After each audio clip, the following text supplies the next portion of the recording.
ভারতের নয়াদিল্লিতে বাংলা ভাষাভাষীদের হেনস্থা করা হচ্ছে বলে আবারও অভিযোগ তুলেছেন পশ্চিমবঙ্গের মুখ্যমন্ত্রী মমতা ব্যানার্জি। তিনি বলেছেন, কেউ বাংলায় কথা বললেই তিনি বাংলাদেশি হয়ে যান না।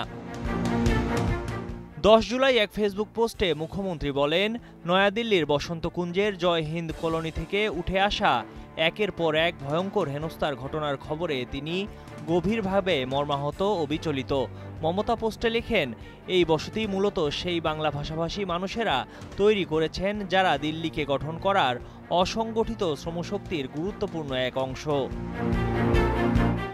এরপরই মমতা লেখেন, বিজেপি পরিচালিত সরকারের নির্দেশে তাদের পানি সরবরাহ বন্ধ করে দেওয়া হয়েছে। দিন কয়েক আগে হঠাৎ বিদ্যুৎ বিচ্ছিন্ন করে দেওয়া হয়েছে এবং ইলেকট্রিসিটি মিটার তুলে নিয়ে যাওয়া হয়েছে। তিনি লেখেন, বাসিন্দারা অভিযোগ করেছেন তারা নিজেদের টাকায় যে প্রাইভেট ট্যাঙ্কারের ব্যবস্থা করেছিলেন তা দিল্লি পুলিশ ও RAF এর সহায়তায় আটকে দেওয়া হয়েছে। মোনালিসা হেভি ফ্লো 15 পিস প্যাকেটের সাথে 8 পিসের একটি প্যাকেট একদম ফ্রি।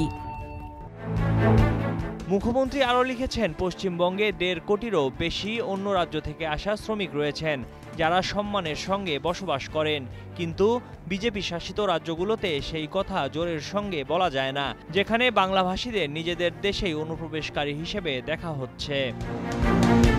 সবশেষ মমতা লিখেছেন, এই দেশেই বাংলার মানুষ যদি অনাহুত অতিথির মতো আচরণের শিকার হন তাহলে তার দল চুপ থাকবে না, সমস্ত নির্যাতিত কণ্ঠের পাশে দাঁড়াবে।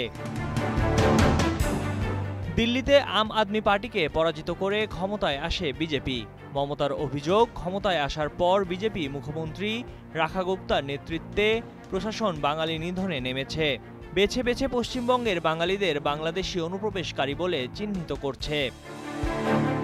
ময়ূখ ইসলাম, কালের কণ্ঠ ডেস্ক।